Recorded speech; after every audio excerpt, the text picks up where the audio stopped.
এবং সবচেয়ে বড় ব্যাপার আছে বিজেপি মিন্স পরিবর্তন যাত্রা যেরকম করছে, পরিবর্তন যাত্রা বিজেপি যা কিছু প্রোগ্রাম করবে দেখবে পুলিশ ওখানে বাধা দেয় সবসময়। কিছু না কিছু দেখবে আগেই এরকম একটা নোটিশ দিয়ে দেয় কি লোকের সংখ্যা কম হবে, একটা লিমিটেশন থাকবে, এরকম ব্যাপার দেখবে সবসময় দেখা যায়। লেকিন এই সেম জব দেখা যায় জব টিএমসি কিছু প্রোগ্রাম হলে ওখানে সংখ্যা ব্যাপারে কিছু থাকে না, ওখানে সিকিউরিটির ব্যাপারে কিছু থাকে না, ওখানে বিপুল ভাবে দেখবে কি পুলিশ প্রশাসন বিপুল ভাবে পুলিশ কর্মী থাকবে। ঠিক আছে, পুলিশ যে পুলিশ যে অ্যারেঞ্জমেন্ট আছে খুব ভালো করে থাকবে। लेकिन जब বিজেপি প্রোগ্রাম হলে ওখানে পুলিশ সংখ্যা কম হয়ে যায়, আমার পাশে ওরকম ম্যান পাওয়ার নেই কি আমি আপনাকে সিকিউরিটি দিতে পারবে या প্রোভাইড করতে পারবে, এরকম পুলিশ কথা বলে আপনাকে এরকম শোনা যায় সব সময়। তো আমি ভাবে কি আপনি সবাই জানে এখানে ওয়েস্ট বেঙ্গলে যত লোক থাকছে পুলিশ এখানে শুধু টিএমসি হয়ে কাজ করছে। বিজেপি অন্য দলে যব কাজ করবে বিজেপি কে তো মোস্টলি দেখবে কি বাধা দেবে কিছু কাজের জন্য। মোদিজি প্রোগ্রাম হলে কেউ বড় নেতা প্রোগ্রাম হলে দেখবে ওখানে মিন্স লোক দেখবে কি লোক জব প্রচুর হচ্ছে তো লোককে বাধা দেবে, আপনি যেতে পারবে না। তো এরকম সমস্যা হয় ওখানে। তাহলে কি পরিবর্তন যাত্রা কি সফল হবে? এবং সফল হবে হবে না ও তো একটা আলাদা ব্যাপার আছে। মানুষ তো একটা মানুষের যে মন আছে মন এখন চেঞ্জ হয়ে গেছে। ঠিক আছে, আপনি দেখবেন মানুষ শুধু একটাই কোশ্চেন করে কি ভোট তো আমি দিতে পারবে তো আমার নিজে ভোটকে আপনি ভোট দিতে পারবে বাস, বাকি মানুষ নিজেই বুঝে নেবেন। ভোট নির্বিঘ্নে যাতে সাধারণ মানুষ দিতে পারে তার জন্য তো কেন্দ্র বাহিনী ইতিমধ্যেই কিন্তু বিভিন্ন জেলায় উপস্থিত হয়েছে। দেখুন কেন্দ্র বাহিনী থেকে সমস্যা কি হয়ে যায় না, কেন্দ্র বাহিনী তো নিজে তো কাজ করে না, ওকে তো এখানে যে লোকাল অ্যাডমিনিস্ট্রেশন থাকে, যে দেখবে ইন্সপেক্টর থাকবে, যে যত পুলিশ প্রশাসন যে থাকে, পুলিশ প্রশাসন সেন্ট্রাল ফোর্স কে নিয়ে যেরকম ঘুরতে থাকে যেরকম নিয়ে যায় মানে গাইড করে। তো পুলিশ প্রশাসন যেরকম ইনফ্লুয়েন্স করবে ওরকমই সেন্ট্রাল ফোর্স কে কাজ করতে হবে। সেটা নিয়ে যদি কোনো ব্যাঘাত ঘটে সেখানে কি আপনারা সরব হবেন? এই জন্য তো এবার এবার চিফ ইলেকশন অফিসার এবার যে ইলেকশন কমিশন অফ ইন্ডিয়া এবার মিন্স একটা সেকেন্ড অপশন নিয়ে কিছু না কিছু চিন্তা ভাবনা রাখছে এবার কি করা যাবে যেরকম সেন্ট্রাল ফোর্স কে মিসগাইড করা না যায়, মিন্স পুলিশ প্রশাসন মিসগাইড না করতে পারে। এই জন্য এবার ইলেকশন কমিশন কিছু না কিছু স্টেপ নিচ্ছে আর কিছু ভালোই কিছু এবার দেখা যাবে। নির্বাচন কমিশন ইতিমধ্যে ঘোষণা করেছে শুধু বুথ কেন্দ্রে নয়, হুম, বাইরেও থাকবে সিসিটিভি ক্যামেরা। থাকা দরকার আছে, নিশ্চয়ই থাকা দরকার আছে। কেন কি এখানে শুধু বুথে নেই, বুথে বাইরেই খেলা হয়। কেন যে লোক ভোট দিতে যাবে দেখবে ওকে রাস্তার মধ্যে ওকে আহ, ওকে স্টপ করবে বলবে কি না তোমার ভোট হয়ে গেছে চলে যাও, এরকম। अब আপনি ভাবুন সব জায়গা তো সেন্ট্রাল ফোর্স সব জায়গা তো সেন্ট্রাল ফোর্স বুথে আছে।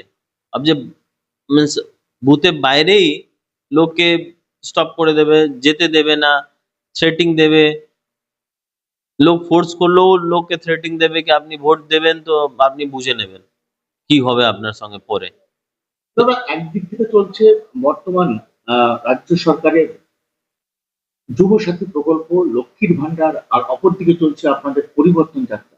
মানুষের রায় এবারের নির্বাচনে কি হতে পারে বলে মনে হচ্ছে? যেমন এবার মানুষ খুব সাইলেন্ট আছে। আমার যেরকম আমার মনে যে চলছে এই যে মানুষ সাইলেন্ট থাকে, দেখুন মানুষে যব গভর্নমেন্ট ফেভারে থাকবে ও ওপেন হয়ে বলে, लेकिन মানুষ जब সাইলেন্ট থাকে কিছু বলে না তো ইট মিন্স গভর্নমেন্ট বিরুদ্ধে কাজ হচ্ছে, মিন্স গভর্নমেন্টকে পছন্দ করছে না, লেকিন ভয় জন্য বলতে পারছে না।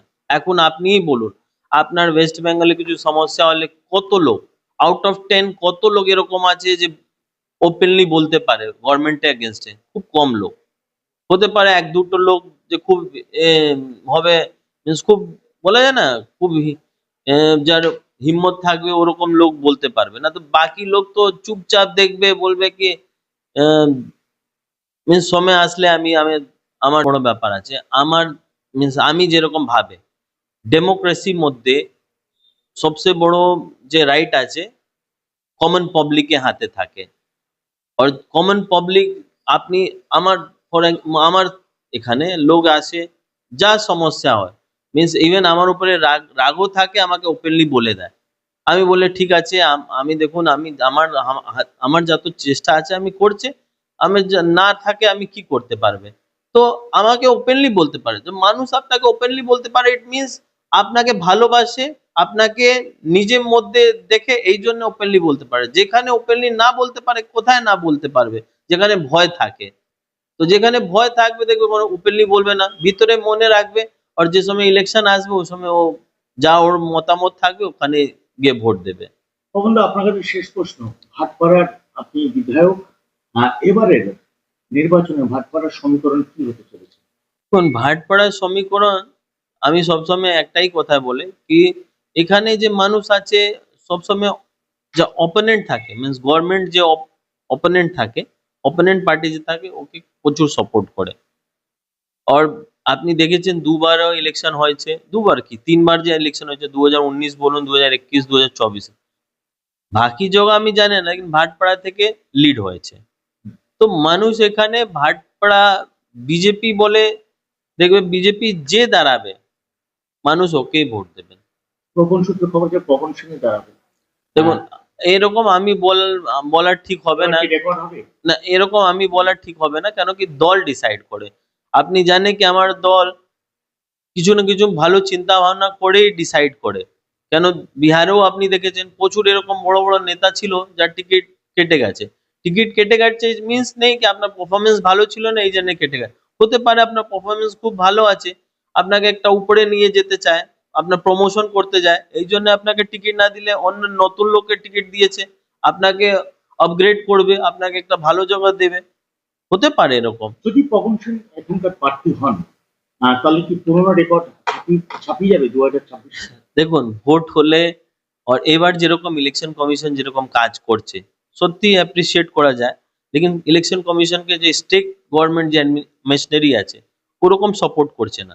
লেকিন ইলেকশন কমিশন এবার পুরো মন মিন্স এ করে মিন্স একটা পুরো ডিসাইড করে নিয়েছেন কি এবার ইলেকশন পুরো ফেয়ার মতন কাজ হবে।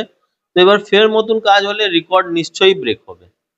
সো হ্যালো গাইস, আমি কেন সাইকেল চালাচ্ছি? কারণ হলো আমি আজকে এসে গেছি ঘোষ সাইকেলে, যেখানে তোমরা পেয়ে যাবে ভ্যারাইটি অফ সাইকেলস মাত্র 4,999 টাকাতে স্টার্টিং। কি বিশ্বাস হচ্ছে না? চলো আগে এক্সপ্লোর করে দেখাই ঘোষ সাইকেলের সাইকেলস। চলো তোমাদের একবার ঠিকানাটা বলে দিই। শ্যামনগর স্টেশন নেমে 1 নম্বর প্ল্যাটফর্ম থেকে বেরিয়ে অপোজিটেই ফ্র্যাঙ্ক রস ফার্মেসির ঠিক পাশেই ঘোষ সাইকেলস। একদম এদিক ওদিক গেলে হবে না, কিন্তু ঘোষ সাইকেলসেরই ঢুকতে হবে। বন্ধুরা তোমরা দেখতেই পারছো এখানে নানা ব্র্যান্ডসের, বলতে গেলে সব ব্র্যান্ডসেরই সাইকেল এখানে অ্যাভেলেবেল। এই সাইকেলগুলো দেখতে যতটাই সুন্দর ঠিক তেমনি কমফোর্টেবল এবং সেফটি। এখানে ছেলেদের সাইকেলের পাশাপাশি তোমরা পেয়ে যাবে সব ব্র্যান্ডসের লেডিস সাইকেল, তাও কিনা রিজনেবল প্রাইসে, আর সেগুলো দেখতেও কিন্তু খুবই সুন্দর। এখানে কিন্তু বাচ্চা বড় সকলের জন্য সাইকেল অ্যাভেলেবেল। তোমরা দেখতেই পাচ্ছ কিডসদের জন্য কত সুন্দর সুন্দর সাইকেল এখানে অ্যাভেলেবেল। আর হ্যাঁ, তোমরা যদি চাও অনলাইনে অর্ডার করবে সেটাও কিন্তু এখানে অ্যাভেলেবেল, তাও আবার ফ্রি অফ ডেলিভারিতে। তাহলে আর দেরি কিসের বন্ধুরা, এখনই চলে এসো ঘোষ সাইকেলসে। আর দেরি করতে হবে না, তোমাদের কাছে তোমাদের শ্যামনগরেই রয়েছে ঘোষ সাইকেলস, যেখানে তোমরা পেয়ে যাবে সব ধরনের সাইকেলস। তাহলে স্ক্রিনে দেওয়া নাম্বারে যোগাযোগ করো, নিজের জন্য বা নিজের কাছের মানুষদের জন্য সাইকেল উপহার দিতে চলে এসো আজই।